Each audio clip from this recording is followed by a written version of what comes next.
আপনার চেহারা তো এমন চেহারা, যে চেহারা দেখলে দুচোখের আগুন হারাম হয়ে যায়। আপনার চেহারা তো এমন চেহারা, জীবনে কোনদিন শয়তান আপনার চেহারা ধরতে পারে না। আপনার চেহারা তো এমন চেহারা, এই চেহারার কোন ধরনের ছায়া আল্লাহ পাক রব্বুল আলামিন রাখে নাই।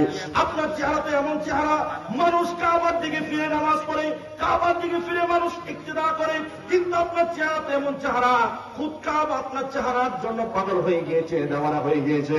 আপনার চেহারা তো এমন চেহারা, কাবা নয়, কাবা শরীফ নয়, শুধু গোটা জাহানের রব যিনি আল্লাহ পাক রব্বুল আলামিন, তিনিও আপনার চেহারা দেখার জন্য পাগল হয়ে গিয়েছে। গভীর মনোযোগ। জগতের মা হযরত আমেনা বলেন, আমার বেটা মুহাম্মদ আমার রেহেমের মধ্যে যখন ছিল, আমার রেহেমের মধ্যে থাকাকালীন অবস্থায় আস্তে আস্তে করে যখন দিন যেতে শুরু করলো, আমি মা আমেনা একদিন হঠাৎ করে পাহাড়ের পাদদেশের মধ্যে গেলাম, দেখতে পারলাম একটা জঙ্গলের ভাগ আমার দিকে আসতেছে। আমি ভয় পেয়ে গেলাম, ভয় পেয়ে আমি আশ্চর্য হয়ে গেলাম, হায় ভাগ মনে হয় আমাকে খেয়ে ফেলবে। এই সময় মা আমেনা যখন ভয় পেয়েছে, বাঘের জবান আল্লাহ পাক রব্বুল আলামিন খুলে দিল। বাঘ বলতে লাগলো, ওগো মা আমেনা, আমি আপনাকে খাওয়ার জন্য আসি নাই, আপনার রেহেমের মধ্যে আখির জামানার নবী, কুল কায়নাতের নবী, আমি ভাগের নবী আপনার রেহেমের মধ্যে রয়েছে। কিছুদিন পরে ওই নবী পৃথিবীর মধ্যে আগমন করবে, আপনাকে আর কোনদিন আমি পাই কিনা জানি না।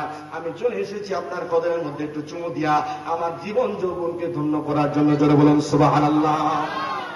হযরত মা আমেনা বলেন, আমি যখন রাস্তা দিয়ে চলতাম, আমি দেখতাম আসমানের রৌদ্রের তাপ আমার শরীরের মধ্যে পড়তো না। আসমানের রৌদ্রের তাপের জায়গায় আল্লাহ পাক রব্বুল আলামিন কুদরতি ভাবে আসমানের মেঘগুলো দিয়ে দিত আমাকে ছায়া দেওয়ার জন্য। জোরে বলুন না সুবহানাল্লাহ। আর জোরে বলুন না সুবহানাল্লাহ। ওরে গায়বী খবরে দেনেওয়ালা এলো রে মক্কায় আমার, গায়বী খবরে দেনেওয়ালা। খারাপ লাগতেছে নাকি আপনাদের? আরো জোরে খারাপ লাগতেছে? একটু মোহাম্মদ বলুন না বাবা। আসলে দেখেন, সময় কম, আবার আলোচনার বিভিন্ন সাইটে আমার যেতে হয়েছে। তার কারণ হলো মাহফিল কমিটি আমাকে বলেছে যে হুজুর এই সাইটে আলোচনা করতে হবে। যার কারণ বিভিন্ন সাইট আলোচনা করতে গিয়ে একটা ধারাবাহিক ভাবে একটা ঘটনা বা একটা বিষয়ের উপরে আলোচনা আমার একটু কষ্ট হয়ে যাচ্ছে। তারপর আমি চেষ্টা করছি এই অল্প সময়ের মধ্যে মিলাদুন নবী কি জিনিস, নবী কি জিনিস, ঈমান কি জিনিস, মহব্বত কি জিনিস আপনাদেরকে বোঝানোর জন্য। আল্লাহ পাক যেন বুঝার তৌফিক দান করেন। জোরে বলি আমিন। আর যদি বুঝে থাকেন তাহলে একটু জবান খুলে বলুন, গায়েবে খবরে দেনেওয়ালা এলো রে মক্কায় আমার, গায়েবে খবর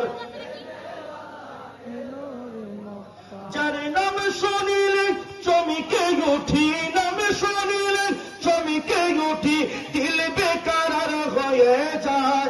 গায়েবে খবর দেনেওয়ালা এলো রে মক্কায় আমার, গায়েবে খবর কায় আমার, গায়েবে খবর দেনেওয়ালা। রাস্তা দিয়ে চলতেন যবে নবী মুস্তাফা, মেঘে এসে ছায়া দিত নূর নবীজির গায়, আমার নূর নবীজির গায়। ওরে পশু পাখি বৃক্ষ লতা, ওরে পশু পাখি বৃক্ষ লতা, সালাম দিত নুরি পায়।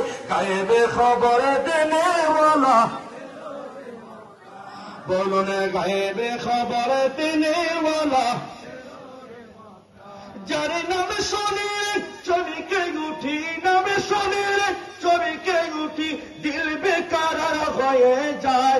গায়েবে খবর দেনেওয়ালা, জবর খুলে বলুন, গায়েবে খবর দেনেওয়ালা। দাওয়াত খেতে গেলেন নবী জাবেরেরই ঘরে, জাবেরেরই দুই ছেলে গিয়েছিল মরে, হায়গায় গিয়েছিল মরে। জোরে কোন আল্লাহু আকবার। আরো জোরে বলুন আল্লাহু আকবার। ওরে দাওয়াত খেতে গেলেন নবী জাবেরেরই ঘরে, ওরে জাবেরেরই দুই ছেলে গিয়েছিল মরে, হায়গায় গিয়েছিল মরে। ওরে নবীর সাথে তারা, ওরে নবীর সাথে তারা জিন্দা হইয়া যায়। গায়েবে খবর দেনেওয়ালা এলো রে মক্কায় আমার, গায়েবে খবর।